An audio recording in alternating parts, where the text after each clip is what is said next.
Tulsa King Season 3 continues Dwight and the Dunmire's new war for power, wealth, and prestige, but does it at an uninspiring pace in Episode 4, staring down the barrel. The violent tug of conflict has quickly developed this season, generating series-high excitement in the first 3 episodes. But this heightened tone is losing steam in Tulsa King's first filler episode of Season 3. After losing the Montague bourbon wealth, Dwight and his motley team work quickly to reclaim it. However, in order to get there, the episode jumps around between numerous one-on-one dynamics involving several secondary characters. These sections provide much-needed reprieve after the first 3 episodes' frantic pace. However, they eventually make Tulsa King Season 3, Episode 4 feel overly polished and choppy, which undermines the viewer's feeling of flow, immersion, and enjoyment. Bodhi spends a significant amount of time in front of a computer screen, communicating to other characters about an AI marketing scheme, and virtually taking some of the Dunmire's alcohol. There has been a lot of talk about Tyson's character growing more unserious and unlikable this season, but his understanding that his father once ran with a crew was a great touch to bring them closer together. Whether it was required or not is a completely separate issue. After 4 episodes, a number of the developments this season are still a little puzzling. Armand is still missing, but Dwight doesn't seem concerned, insisting that he isn't a rat despite the fact that Armand degraded himself and betrayed Dwight for Thresher just last season. How could he have forgotten that?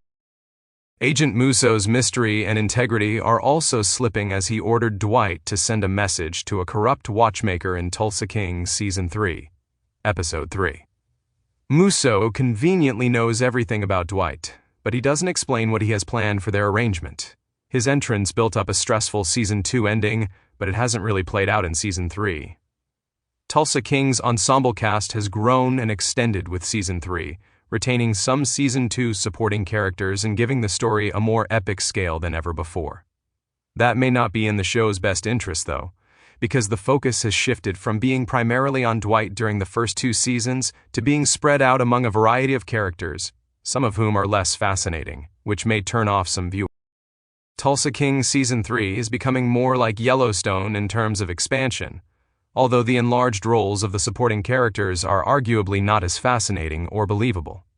In fact, the character arcs of several characters, including Tyson and Margaret, feel forced and driven by sudden personality shifts and ambiguous purpose. It all feels highly planned, and the human factor is removed from these individuals, making them sound more like soap opera caricatures. The Dunmires kicked off Tulsa King Season 3 with a bang, burning Theo Montague alive in his own home and beating the hell out of Tyson. This family's legacy seemed to be based on strength rather than brains, as all it took for Dwight to reclaim his bourbon fortune was to follow one person, the two-faced stripper Serenity, who played Tyson in the previous episode, and show up with some weapons and a lethal threat. Cole's clear desire to gain Jeremiah's esteem is somewhat one-dimensional at this point. As it turns out, Jeremiah isn't as terrible as viewers would have thought, saving Cole's life after Dwight threatened to kill him if Dunmire didn't hand over the stolen wine. A more dramatic moment might have required Dwight to make the decision alone, while Dunmire stuck to his guns.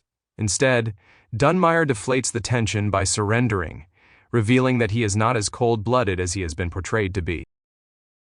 This Dwight versus Dunmire rivalry is swiftly devolving into a massive pissing war, and the series may be getting too large for its britches with so much going on at once. In Episode 4, there are too many supporting characters and insufficient action or emphasis to warrant the large ensemble. This makes the most recent episode of Tulsa King Season 3 nothing more than an overblown and underwhelming filler episode that utterly halts the show's progress. P. Bertwier, thank you for watching.